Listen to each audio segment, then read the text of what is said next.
Hi hello ನಮಸ್ಕಾರ. Speed news ವಿಶೇಷ ಕಾರ್ಯಕ್ರಮಕ್ಕೆ ಸ್ವಾಗತ. ನಾನು ಸುನಂದ ಹನ್ಸೂಯ.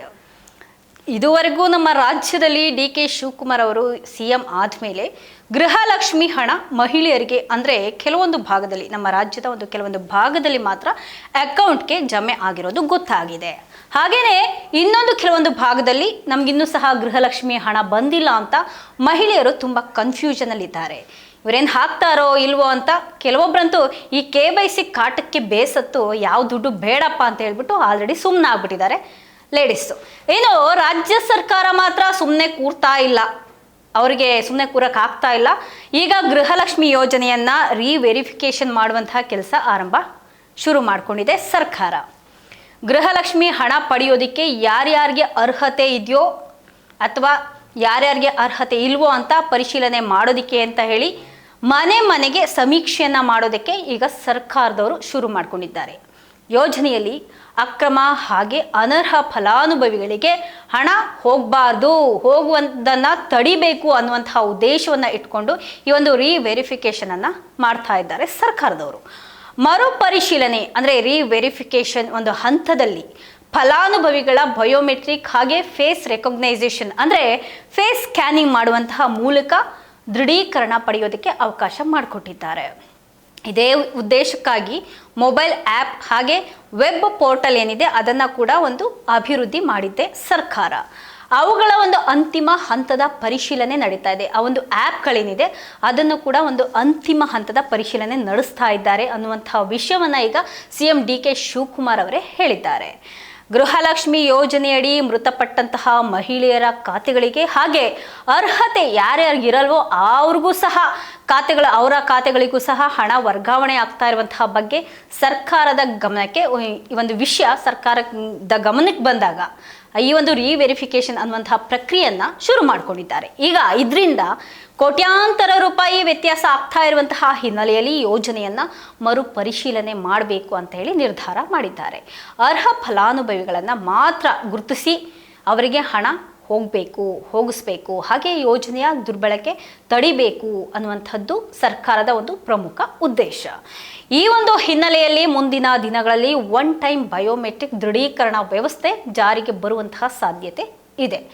ಗೃಹಲಕ್ಷ್ಮಿ ಯೋಜನೆಯಲ್ಲಿ ಭಾರಿ ಮರು ಪರಿಶೀಲನೆಗೆ ಚಾಲನೆ ನೀಡಿದೆ. ಈಗ ಆಲ್ರೆಡಿ ಇವತ್ತಿಂದ ಅಂದರೆ ನಾಳೆಯಿಂದನೇ ಶುರು ಮಾಡ್ಕೊಳ್ತಾರೆ ಸರ್ಕಾರ ಅನ್ನುವಂಥ ಮಾಹಿತಿ ಸಿಕ್ಕಿದೆ.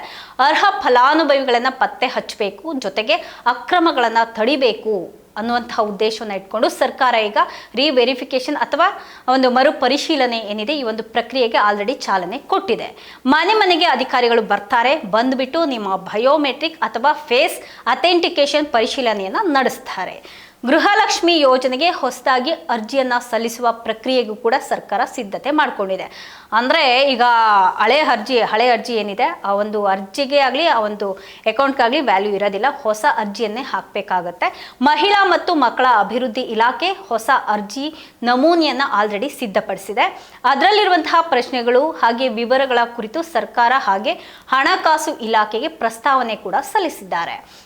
ಈ ಒಂದು ಹೊಸ ಅರ್ಜಿ ಏನಿದೆ ಈ ಒಂದು ಹೊಸ ಅರ್ಜಿ ಪ್ರಕ್ರಿಯೆ ಆರಂಭ ಆದರೆ ಫಲಾನುಭವಿಗಳ ಕುಟುಂಬದ ವಿವರಗಳು ಅಂದರೆ ಆಧಾರ್ ಕಾರ್ಡು, ಬ್ಯಾಂಕ್ ಖಾತೆ ಹಾಗೆ ತೆರಿಗೆ, ಟ್ಯಾಕ್ಸು ಇದು ತುಂಬ ಇಂಪಾರ್ಟೆಂಟು. ಟ್ಯಾಕ್ಸ್ ಸೇರಿದಂತೆ ವಿವಿಧ ಮಾಹಿತಿಗಳನ್ನು ಖಂಡಿತವಾಗಿ ಸರ್ಕಾರದವರು ಪಡ್ಕೊಳ್ತಾರೆ ನಿಮ್ಮ ಕಡೆಯಿಂದ.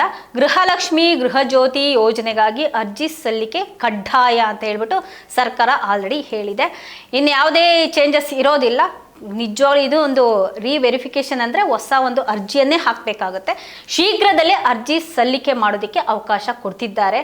ಅಂದರೆ ನಾಳೆಯಿಂದ ಇರಬಹುದು, ಇನ್ನು 1 or 2 ಡೇಸಲ್ಲಿ ಪಕ್ಕ ಬರ್ತಾರೆ, ಮನೆಗೆ ಬರ್ತಾರೆ. ಇದಕ್ಕೆ ಸಂಬಂಧಪಟ್ಟಂತೆ ಹೊಸ ಅರ್ಹತಾ ಮಾನದಂಡಗಳೇನಿದೆ ಅದನ್ನು ಆಲ್ರೆಡಿ ಸರ್ಕಾರ ಹೇಳಿದೆ. ಏನೇನು ರೀತಿ ಮಾನದಂಡಗಳು ಬೇಕಾಗುತ್ತೆ ಅರ್ಹತೆ ಇರೋರಿಗೆ ಅನ್ನೋದನ್ನು ಕೂಡ ಆಲ್ರೆಡಿ ಬಹಿರಂಗ ಮಾಡಿದೆ.